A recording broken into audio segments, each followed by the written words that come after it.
You ready to go, Elijah? You got your notes ready? I've been ready for like 2 days now, I guess.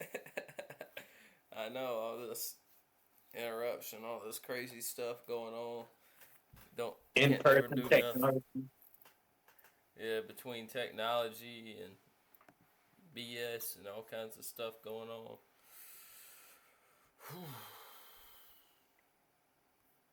Okay, you going first, ain't you? I thought you were going first. No, So you said your topic was pretty short. no, I'm gonna let you go first. Well, mine's like Just it could be a deeply long well, topic. you go first, cause I fucking just go first. Just trust me, go first. Okay. All right. You want to pull up those clips first so they can kind of get some insight on what I'm about to talk about? You want clips pulled up first? Yeah, I sent you the clips. Oh no.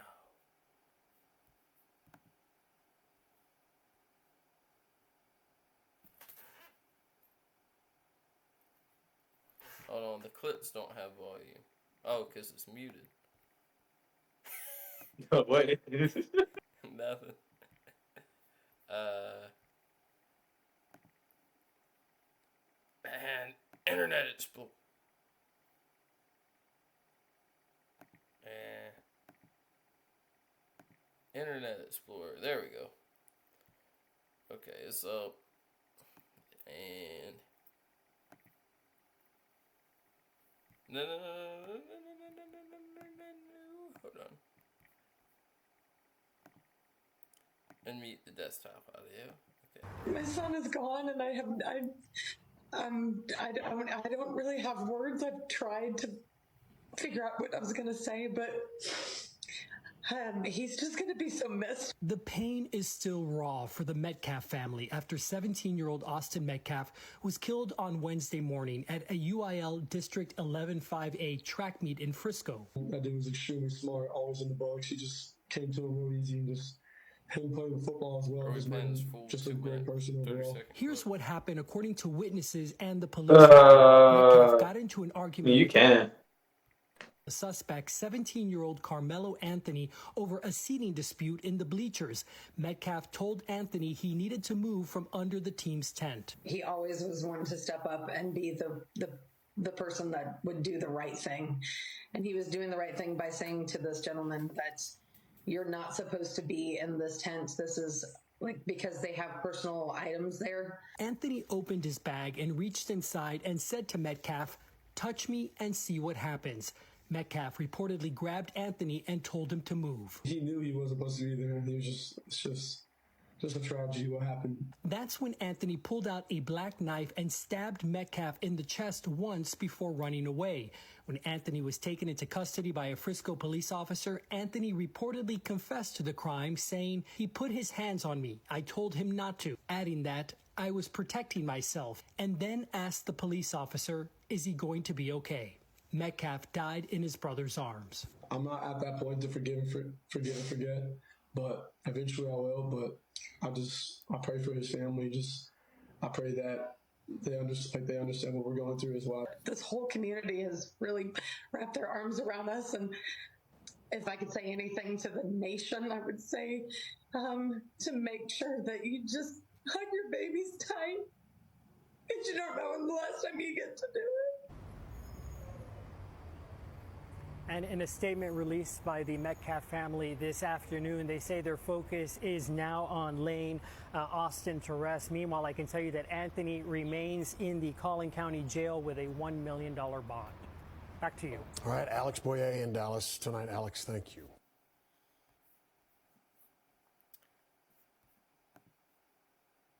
Okay, there's our first clip. Let me go ahead and pull up our second one. Anything you want to say before I go to the next one? Well, I couldn't hear anything. Well, you can go ahead. Okay, so go ahead and play the second one. Yes, play it. This one's the 34-second one. Faith, I wouldn't be here.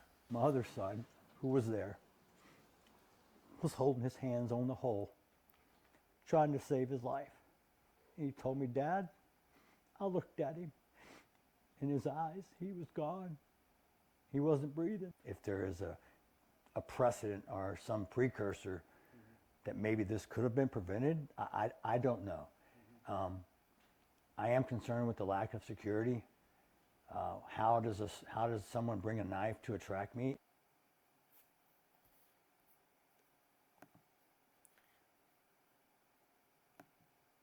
All right, Elijah, you're good.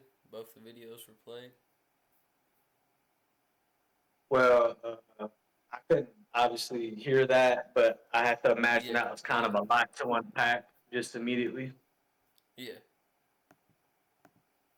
So, just before I start to read my notes, what are your initial thoughts? I think all that was some drama going on, and the two had probably screwed with each other before, probably wound up knowing each other, something like that, and basically one was just trying to act better than the other one, and then they got into that altercation. Cause I mean, first things first, he probably he shouldn't have just went up to him and was like, "Hey, you need to get your butt up," cause obviously these look like high school kids, something like that going on. So obviously, um, the first thing that comes to my mind is he's probably walked up like, "What are you doing over here? You can't be over here. Get your butt up." And then, obviously the other kid was probably like, "Oh yeah, you gonna make me get up? What you gonna do about it?" And then he walks up, goes to grab him up, and freaking the other kid probably grabbed a knife and then like stabbed him, and then didn't really realize, hey, this could have like probably some major, like I could wind up killing the dude. It probably just happened kind of really fast, and he wasn't necessarily sure that was gonna happen. Like he probably really didn't mean to stab him, but like his dopamine hit. He was like, "Oh crap, this guy's actually gonna hit me. This guy's actually gonna do something." And then he just stabbed him. And at the end of it, I mean, yeah, he shouldn't have stabbed him. He shouldn't have had a knife there.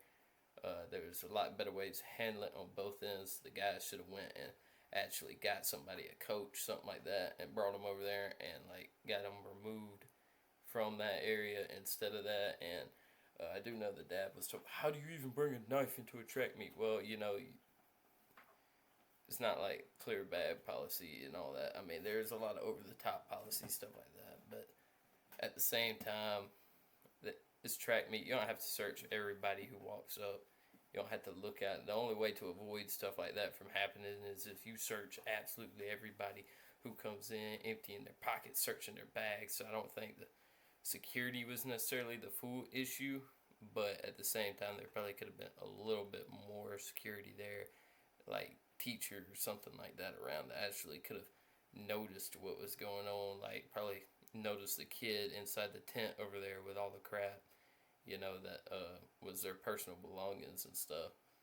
Or maybe somebody invited the student over there to try to get them into track or something like that, and it wound up ending up with that. So, but yeah, those are kind of my initial thoughts. Yeah. What all do you got? What do you think? So, from the first article that I read, that was from NBC, the Dallas Fort Worth Network area. This article comes from reporters Frank Hines, Mario Guerrero, and Meredith Yeomans. This is like the day, literally the day of, not even maybe 2 or 3 hours after the situation took place. So I think the video probably said it.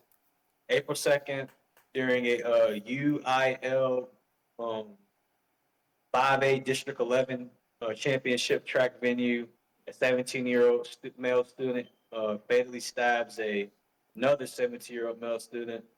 Suspect is identified as Karmelo Anthony, and the victim is identified as Austin Metcalf. The incident is believed to have taken place in the stands at a football stadium. So you know how a lot of football stadiums will have the football field in the middle, the track on the outside, and then your bleachers, aka the stands, on either side. And it's assumed that the stabbing took place on the stands. Yeah. So that was kind of the very first thing you heard, if you heard it the initial day. And then I think as the days led on, started to get more information.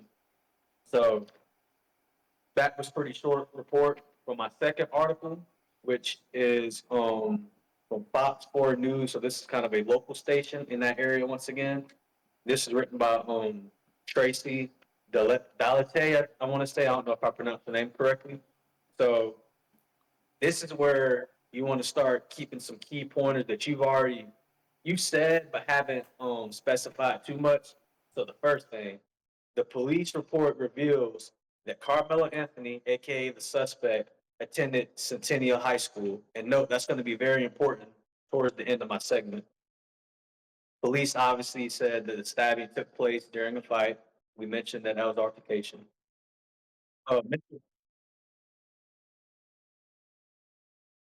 uh, Mr. Anthony did get charged with first degree murder and was put on $1 million bond, which is a lot. Pretty intense. What was the high school that the kid went to? Sorry, I missed that section. The suspect, Carmelo Anthony, attended Centennial High School. Centennial. Okay. It's going to be very important to note. You kind of have a feeling where I'm about to go with this. And so back onto my bullet points. Multiple witnesses informed the SRO. We know what SRO stands for. This is also pretty important as well because this is believed to have been the first law enforcement person to react with Mr. Anthony or interact. Excuse me. And they say obviously Mr. Anthony committed the crime, and the SRO finds him at the opposite end of the track. So I'm assuming that they said at the north end. So I want to say like at the start line of the 100 meters, something like that. They apprehend him, so he's arrested. And this is where things get really interesting. I don't know if those videos had said it because I haven't seen them in a minute, but these are Carmelo Anthony's words. And they could be, I guess, disturbing to you or very outgoing. So he states, I was protecting myself. He also said he put his hands on me. Mr. Anthony also reports, I'm not alleged, I did it. He put his hands on me. I told him not to. And he also asked, is he, aka Austin Metcalf, Mr. Metcalf, is going to be okay?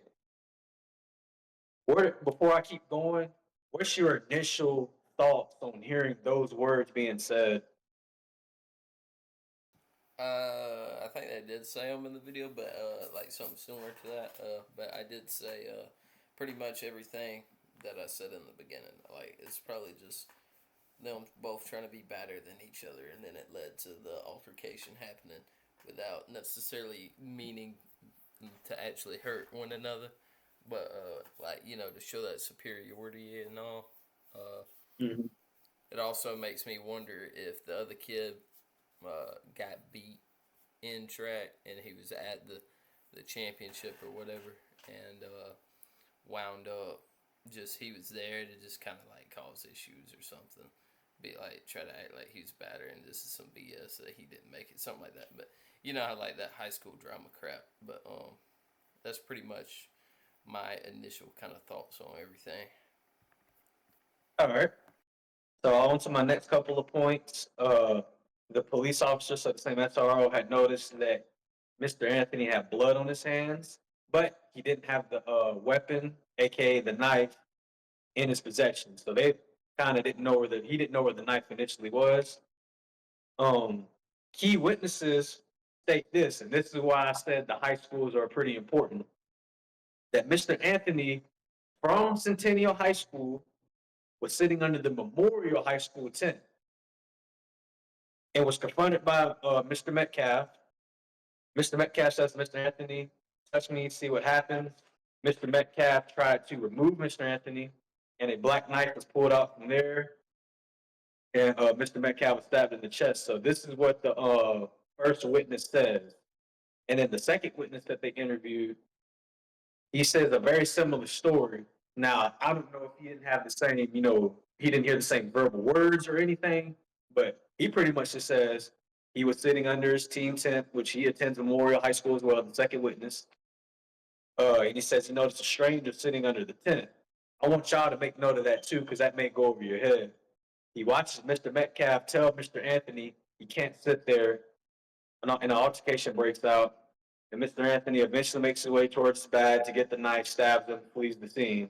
So that's what the second witness tells us. Now, this makes the story even more interesting. In total, I did the math. They said about 24 student athletes seen this, into additional of 4 coaches. So you can do some quick math. They're saying there could be up to 28 people that seen this, correct? Decent amount of people. All right. The incident also had took place as it was starting to rain, and by the time the police and paramedics have arrived, the rain was picking up and getting heavier.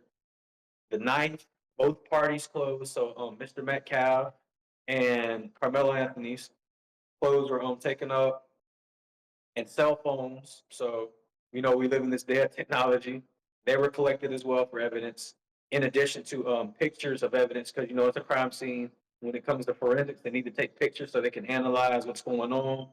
But what's making it difficult is the fact that a lot of rain's coming down. You know what rain does to a lot of things. To wash anything off, and obviously if blood gets washed away, and it may not be enough proof to solidify, oh, that was the weapon of choice. That was my second article. Once again, that came from Fox 4 News. Tracy Delate, I want to say is her name. So real quick, before I move on to my last article, what are your thoughts on the second report? Because that was far more detailed than the initial report. So you're saying the other kid from Memorial High School also didn't know, like, there's some stranger sitting under there, basically. Mm-hmm. This is witness number 2. Huh. So was there no more Centennial people there? Or did that go over my head? So this is what it is. They're under the Memorial High School. All the witnesses that they interviewed, to my knowledge, are Memorial High School students. So, and these are only 2 people that they listed. So I'll refer to them as witness number 1 and witness number 2. Do you know who the track meet was? Like what teams were actually on the track meet? I did go into Mile Split to check it out. It was like, it's a district meet, so it's like about 6 to 8 teams or something like that. So they're all in this area called Frisco, Texas. So all the schools, funny enough, are named Frisco, but it's either Frisco Memorial or Frisco Centennial, or like I think it's Frisco Liberty But was another school. Centennial was one of the high schools there, right? Yes, they were. When it comes to track meets, I don't know if you know how it works, but you have to register either yourself or teams. And when it comes to high school, you typically register your team. Okay.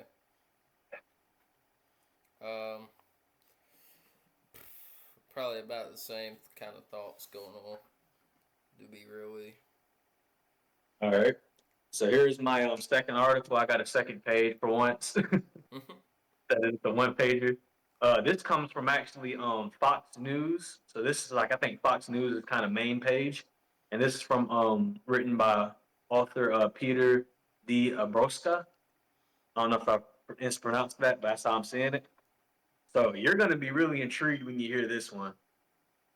You won't even believe this. I'm going to say the first one and just want to hear your initial thoughts.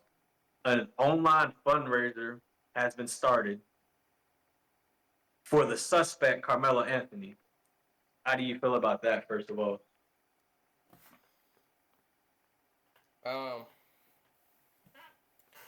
don't know if the kid deserves a fundraiser because he stabbed somebody, but I mean,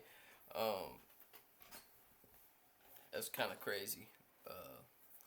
And I'm sure people are going to try to politicize it, like a black versus white thing going on.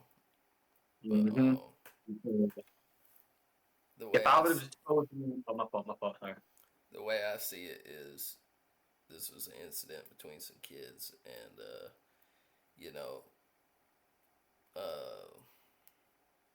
it's hard to.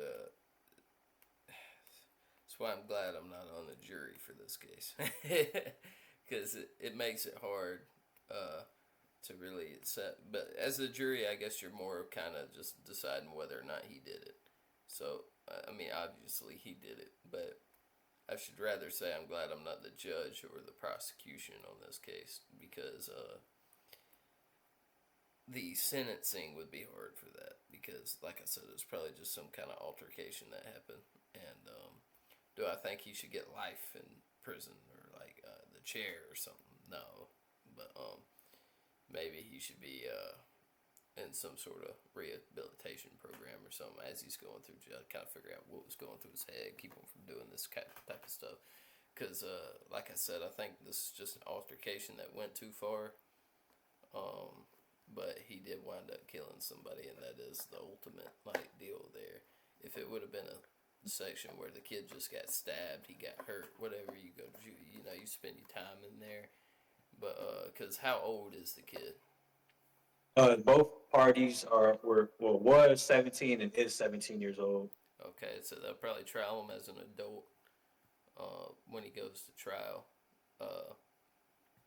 So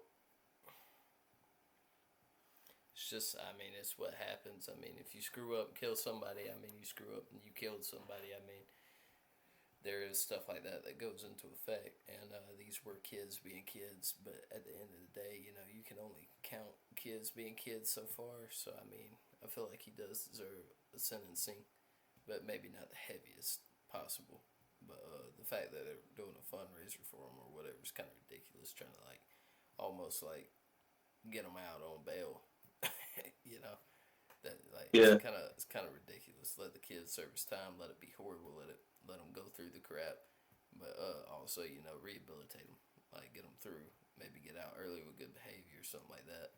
Actually, like Hmm. job train the man. Get him ready, because he just ruined his high school career there. He ruined everything else. So I mean, stuff like that, it's got to happen. And it's people like that who wind up afterwards, when they get out, falling into even deeper rabbit hole of drugs or some other thing, because all he's going to know is, for the main part of his life, is just prison.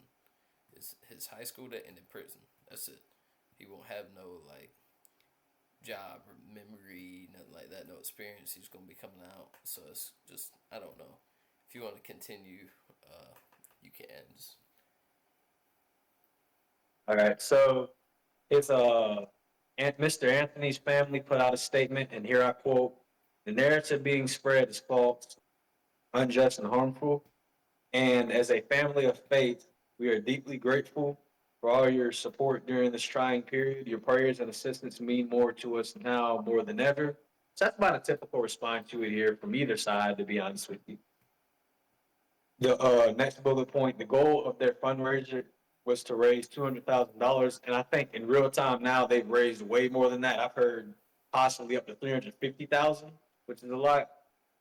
And then Derek Walpole, I don't think he's his attorney anymore, but at the time of the writing of this article, his Mr. Anthony's attorney had said, "I know that my client said it was self defense. I don't have any reason to disbelieve that, but I need to develop facts, talk to people, figure out what's going on." I kind of cut the quote off a little bit. It was a pretty long quote. That was kind of the main part of it. And then here are some comments from his kind of GoFundMe page, but it's called Give Send Go. It's a platform where the money's being yeah. sent. So our first comment reads: "Self defense in a stand your ground state. This young man did nothing wrong and has the right to defend himself, as the legal system said it was right for Daniel Penny and Kyle Rittenhouse. It's right for him." They're referring to Mr. Anthony too. Our second comment states from the same platform, which is Give Send Go, writes: "Stay strong, young brother. All of us have come up in this country, hope to never go through this. It is an unfortunate reality of this country that these people can appear to do as they like until we make a drastic and lasting change." Lastly, the third comment that was pulled into this article from the same platform, of course: "Let your legal be the fight one of many victories in this seemingly internal fight against racism and evil." That's the end of the that article. So that's from Fox So it's News. people turning Okay. things into a racial thing. Can I cut you off real quick? Yeah, I'm basically done. I was just So it's reading my people. site sources. Yeah, so it's people kind of turning things into a racial thing, but on top of that, you know, through a little bit more things, with Kyle Rittenhouse, he was getting chased by crap tons of people. It wasn't like he was like his life was in danger. That's the way it goes. His life was in danger. This wasn't some high school drama with his deal. His life was in danger. He opened fire onto people who was chasing him, which were believed to be armed. I'd have to go back. It's been a while, but I'm pretty sure most of them was armed. This was during the riots that was going on. He was defending the store, I believe. But the other one, I forget what the other one was, but not important. But the issue I have with comparing it to these mainstream events is, yes, the stand your ground state, stuff like that. This is high school. This is high school drama going on. This isn't somewhere out in public. This isn't nothing. This is high school drama going on. His life was not threatened. The kid, by the sounds of it, went up to him, was going to try to remove it. He was going to try to lift him up, be like, hey, you need to go, pretty much. Walk up, like, grab him up, and be like, you need to move. It wasn't necessarily like him running up, I'm going to kill you, I'm going to pick you up, I'm going to beat the crap out of you. It wasn't nothing like that. It was, alright, fine, you won't move, I'm going to make you move, and go up and, like, go to grab him. And then the kid grabbed a knife and stabbed him. So he may have felt like his almost like his superiority was threatened or something. Or he may have felt like he was in there, he didn't want to get hit or something.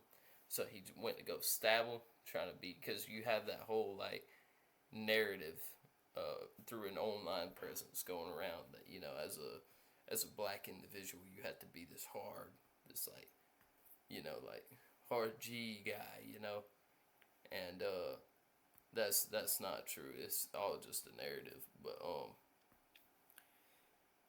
so the kid, like, he goes to grab him, and be like, come on, get up, and go to move him.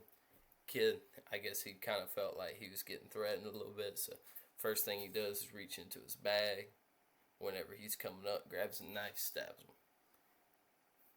Probably thought, hey, if I just, like, grabbed a knife, he'll probably jump back or something. But whenever he actually grabbed him, because I'm willing to bet the kid saw him reach into his bag and pull out the knife, and the kid probably grabbed him anyways. And when he did, Anthony probably was not expecting him to actually get grabbed. So out of a state of, like, reaction, he just stabbed him. And I'm willing to bet it was more of a like this too. So it went somewhere into his chest or his stomach area. And with it being where it was at, if they couldn't get the bleeding to stop and all, willing to bet may have punctured a lung or cut into an organ or something down there.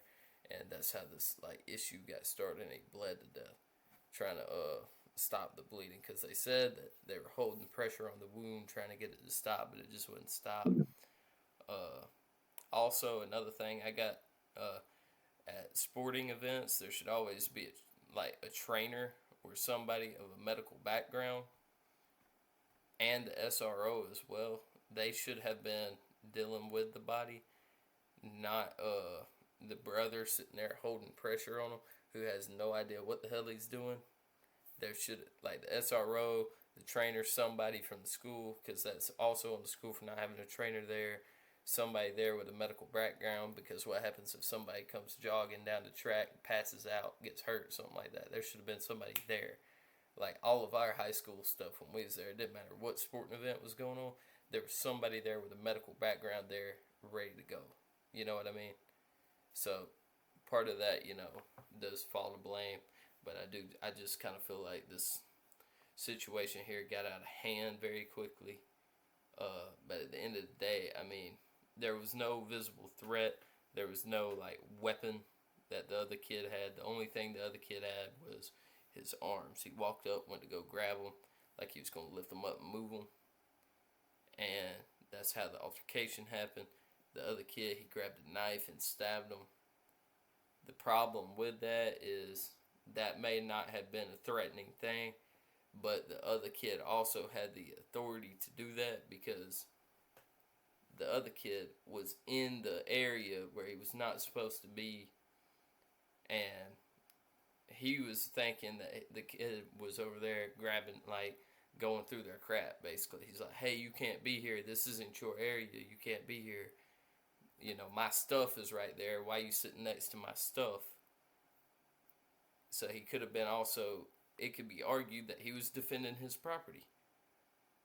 It goes the same way. So, like I said, all I think it boils down to is just high school drama. And what? This is gonna make it a little bit interesting. So these are my final thoughts. These are kind of questions I would have that the audience can answer, but I'm kind of have my own answer. So one of my first questions, now you don't have to answer these because I'm answering them myself. Yeah. Why was Mr. Anthony under the memorial tent? Because remember, he's a centennial student, and this is another thing that people kind of didn't initially realize. Why only did Mr. Metcalf confront him? Remember, 2 witnesses were there, didn't say nothing to him. There were probably more people around because remember, they said there were up to 28 people that seen this. Yeah. Beforehand, it wasn't never stated. It was only stated that he had sat under the tent, never if he sat near a bag or anything. So, why only did Austin Metcalf confront him? Because if this was something that the Frisco Memorial High School, track team had a problem with, they don't let rival teams stay under their tent. Then why didn't anybody else confront him? Only him. And this links back to one of the statements you had said earlier. Don't know if you remember that these two could have possibly already known each other well before this incident took place. Because if they do know each other, it then would make sense that Mr. Metcalf would then approach Mr. Anthony because that means they've probably had some issues going on in the past, potentially. Yeah. Well, the other Because thing, if I can cut you off, the thing that any other students could have interacted, but Yeah, they didn't. yeah. Only he did. Well, that's why I wish I could see a picture of how the tents are set up, how big these tents are. Because what doesn't make sense to me is there's other kids sitting under the tents, evidently. Because literally Yeah. it said, is this kid all the way up in the front where all the bags and stuff are at? And like away from people? Or is he sitting with a group of people? That's what I don't understand. Well, Because, This is what's gonna. I got another one. This is going to answer your question too, because this is why you're so confused. yeah, My second question. Sorry to cut you off. This is why you're so confused. They collected cell phones as evidence. People don't use cell phones to just strictly call, compute numbers, and text. So, why is there no video release of the altercation before the stabbing? I'm not saying you need to show the man getting clearly hit in his chest, well, but why is there no footage? they're not allowed Before. to. They're not allowed to This release. is now about 11 days on. You kind of need footage to almost settle this case. Yeah. Well, all that would have to be introduced in court, and if they're not openly broadcasting it in court, then obviously it is almost like I guess you could call it a security risk or an invasion of privacy on both parties if any videos were to be released. And it could also alter the jury as well. You don't want to tamper with the jury. This is a law thing. This is a basic law thing. It can't be a law because we've seen cases of people being killed shown well before trial dates. Nothing gets really said, and for this, they just don't seem to have any footage or even say, we're reviewing the video. Well, see, the problem is the law enforcement did too good of a job then. Because But they haven't reviewed the video. Well, see, They haven't even said they reviewed it. So that's what I'm confused at. Well, see, that's the issue is if the prosecution believes one thing, the prosecution is the people who had the video. They took up all the videos, they took up all the cameras. So if the prosecution wants to win the case, and let's say that there is a video of something going on that they don't want to show, they're not going to show it. It works like this. Let's say there's a camera here, that kid was recording, actually caught something that could make the defendant look innocent. Obviously, the prosecution is not going to show that. The only way they're going to be able to get that into court is if the defense subpoenas to review the information or whatever and gets it approved or something, and they're actually able to catch that video. So the problem that we're facing with this is the prosecution has collected all video evidence. What they did probably is lined up all the people coming out of that track meet and took everybody's phones for the time being, and then they told them after being released. If you release any of this information, you release any of these videos, then you can be subject to like legal punishment and stuff like that. Most time with the bigger cases, what happens is these videos get leaked by outside sources or somebody who went in and actually like got this evidence or some BS and released it. Or sometimes the prosecution or defense, if they are able to attain this video and then they are able to release it, they will release it. That way they can get the public outcry and then also use it for the jury. But with this being also, because you got to remember, it's even more serious if any of these videos get out, because both of these kids are technically minors. Both of these kids are technically minors. So obviously you can't release certain tapes. You can't release any like videotaping anything out like that without consent from both parties. And there's also most likely going to be other parties in the videos who they would also have to get consent from their people, because this is a high school track meet, so they're going to have other people in the video, stuff like that, that they would have to get consent in order to show this stuff. And then my second, not my second, I just had my second. My third question, this kind of goes to the witnesses. Well, we've only heard 2 interviews, and they were trying to interview his twin brother, but he wasn't responding good. And remember, they said there was about 24 people, coaches, all that. So there's about 20, maybe up to 25 people that we don't even know nothing from them. That's kind of up in the air. Because you have one, remember witness number 1 kind of details something very specific, says a lot of audio lines, everything falls a little bit chronological. And then you got another story, don't know if he heard good, witness number 2 just kind of goes, oh, they went up to each other, one just goes, tries to pick him up, remove him, next thing you know, he's stabbed, Yeah. Well, So there's still yeah. some other perspectives not heard. One of my thoughts on it is, if 2 people walk up into a bar and get in a shouting match with each other and then they end up fighting, it's both parties' fault. If the cops come, that's the first thing they say is it's both parties' fault. Both parties are at fault. So let's say they started beating the crap out of each other, they're going to arrest both of them. They're not just going to arrest one of them for laying their hands on them. Whoever punches first, that right there is a myth. It doesn't necessarily work that way. The only time defending yourself really works is if you was trying to de-escalate the situation, or the other party was so threatening and come up to you and actually was doing something to you.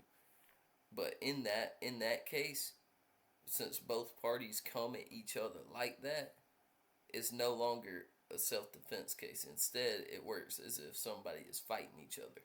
As far as I know from my head, from like even through our high school stuff, when people have gotten in fights and stuff, they don't go by who threw the first punch. They go by whoever was involved and what was said. And like, as you notice, like if you ever get called into the office for some fight or something, first thing to ask is what was said, what happened, how did it go down, who walked up first, who like went to go do this. Basically, they want to see if there was a shouting match or some sort of like disagreement between the 2 that led to this happening. So there's probably a lot of background information in this case that we have no idea what's going on. Mm-hmm. And that goes back to what I'm saying. Yeah. Lack of the number of witnesses that are being reported. But, we basically got 2 out of 28 potential stories told pretty much. Yeah. And then, like I said, the videos, we don't know what's going on yet. And then one of my 4th questions was, how come so many individuals want to make this about race? So we've seen this from a Caucasian side of people, and we've also seen this from like the African American side of people making it about, and you kind of know who's taking up for who. Yeah. We got a lot of people that when I first heard about it, it went from like, damn, that's a crazy, situation at a track meet. Not even a day later, already hijacked and said, ooh, well, he did it because, he was bullying, or, oh, he did it because he was racist, or he did it because it was that. And then you can get false narratives spread around. Like people would do And this, you like have people want to join. people would be like saying, who's that black kid over there by her stuff? You know, that kind of narrative gets brought up. And that right there is the type of issue that happens is people want to blame it on race. People want to blame it on this. People want to blame it on that. And it's ridiculous. It's just ridiculous. Because obviously, like you said, the first thoughts that popped into your head was, this is a crazy situation. What the crap is going on? You know, let's actually review it. Nobody said anything about race in that. The black kid didn't call that man freaking cracker, what the hell you doing? Freaking redneck, MFer. The other kid didn't call the other guy the M word. He didn't say nothing like that as far as our knowledge goes. And even the testimonies from the witnesses say exactly what they said. None of that have anything to do with race. So it's just the way it goes. And I mean, maybe there was some like interior, like secret little like racism going on. But at the end of the day, you can't just say it's racism without actually having anything to back that up. And the problem is I like to call that dirty politics. Is one side's going to get the attention by calling it racism or sexist or some other BS like or hateful, hate-centered, something like that. That way they get more. They're trying to like force people onto their side. Pretty much, and it's bad because both sides doing it. Yeah. Well, this is what I believe. I got a little like philosophy here that my dad has. There's one side of the story, there's the other side of the story, and there's the truth. And it's up to the prosecution to try to figure out what the truth is. And if the prosecution does their job correctly, because there's no way actually to know exactly what the truth is unless you were standing there literally watching the event happen. And the only way for that to even happen correctly would be somebody who has no ties whatsoever to any of it going on. So, I mean, it's just the way it goes. But if you like have I some said, closing statement or something you want to continue. Yeah, this is my last thing. So I said, like I said, how will the trial go for Mr. Anthony? And you kind of mentioned this a little bit earlier. The only way that I'm seeing it right now, he's pretty much guilty at this rate. The only way that this would have been more self-defense if scenario A, Mr. Anthony's under his team tent, which is Centennial, and then Mr. Metcalf comes over to the Centennial tent insinuating stuff. Okay, that can be seen now. And does that justify bringing a knife? Hell no. But as far as maybe trying to defend yourself if you start getting attacked, you kind of have some leeway there. And then, or scenario B, let's just say you were walking by the memorial tent and you didn't stop by, you didn't pick up a bag or move over, you didn't say anything to anyone, and he got up in your face. That's still self-defense because once again that's insinuating. As far as how this case actually went down, he's sitting now. He wasn't reported that he stole anything or touched anyone's bags or even said anything to anybody. But it just doesn't make the intent look any better when once the situation took place and then only Mr. Metcalf interacts with them, and we know how everything went down. As of right now, just in my eyes and how I see it, it's just going to be a case where Mr. Karmelo Anthony is just going to be guilty the way it's looking like because he already had to get a new defense team. I don't know if you heard about it. So usually when you start seeing your original lawyers backing out and then new ones coming in, it's going to be hard to justify and defend your actions in this case. Yeah, most of the time when that happens is they've already admitted to what they did to the lawyer. And then because they admitted what they did to the lawyer can no longer, in good faith, represent that person. And it could also be the fact of maybe Mr. Karmelo is being a D-hole to the freaking lawyers and just isn't wanting to play ball. He's not wanting to do nothing. Maybe they want a plea agreement and he don't want to do no plea agreement. Or maybe, like I said, he done admitted what he did. He don't feel any remorse whatsoever. So, I mean, you don't know. And like I said, I don't know exactly the law.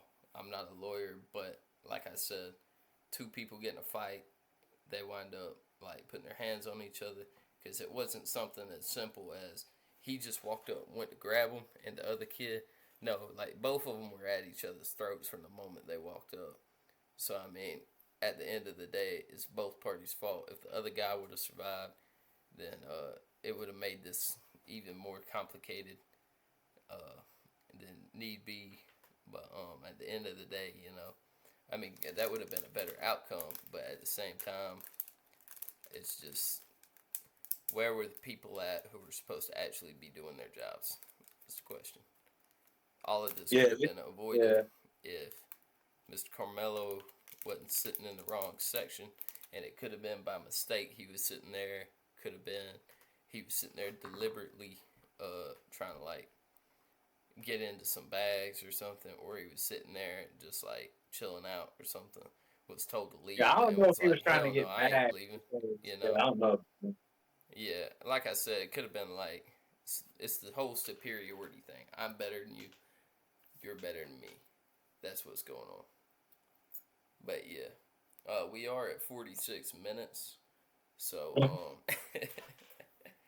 I tell you what we'll do. We'll end this one here, and then I'll hit my topic next episode or whatever, where I might go in and make like a short like little thing. Cause like I said, my topic isn't long, but I kind of like how we did this one a little bit better anyways, because my topic's kind of stupid. It's literally just like on digital footprints and stuff. But I did like this topic, and maybe we can actually team up on a topic where we sit there and like I'll get some information, you get some information, we kind of connect the two, stuff like that. So you want me to trying to take some notes on digital footprint? I won't like try to steal the topic, but I'll try to get enough to where I'm on like a decent wavelength and not looking like this all what you talking about here and whatever. Well, it's like I can take you know, like I've got what it is, how it works. If you want to go out and get some information on examples of how it went bad, like people getting shot or people like getting hurt or something like that because of their digital footprint, because you know there is a lot of rappers and stuff out there who have like posted their location or something before they went out somewhere, and then they wound up. Yeah, that's why I said like, see, you could bring that up, but that'll probably be our next episode. It's talking about people getting shot again, but yeah. Well, I guess that is the podcast. So maybe we'll follow up on this topic if there's any video or any trial. Now I don't know. I don't think they do trials immediately, but we'll just have to see. Yeah. But we want to report the situation. Oh, I'm not in the camera good. We want to report the situation as for what it is and how we view it, instead of saying, "Oh, we need to go left, we need to go right, we need to go blue, we need to go red." Like you said, you have one side of the story, two sides of the story, and the truth. The truth can be on either side, and sometimes it may not even be on none of the sides. With what the facts that we're given so far, and what was reported through, verified and trusted sources that will be linked down below, this is what I've concluded to. This is what he's concluded to within these about 50 minutes or so of us discussing this topic. But we won't really hold y'all anymore. Like, once again, this is the Better Days podcast. So if you want to give out a spelling for it, because I normally I do it, but maybe you want to do it. BETTERDAYSS. Well, Days you got podcast. Woo! And this, hold on. I got you. Right? Woo! Better days. This number 6. But yeah, that'll be the podcast, guys, and I hope you enjoyed it. Elijah, you know the deal. I'm gonna go ahead and end it here, and we're going to play a good song here. Let's see what we're gonna play today. Elijah, I'm gonna give you some names. Let's see what you want. Like, you got Ricky Tar, Oats with Sugar, Disco Snowball, or Bop Bop. Bop Bop is the one we played in the beginning. We made it like 39 seconds in. So what you got? What you want to play? What you want to hear? None of the above. Come on, man. You don't like the copyright-free music? Provided by YouTube Studio. Let's play the first option. Let's get this podcast done with. I got you, man. I got you. All right. Well, we'll catch all you lovely people out there in the next one. And we are out of here.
But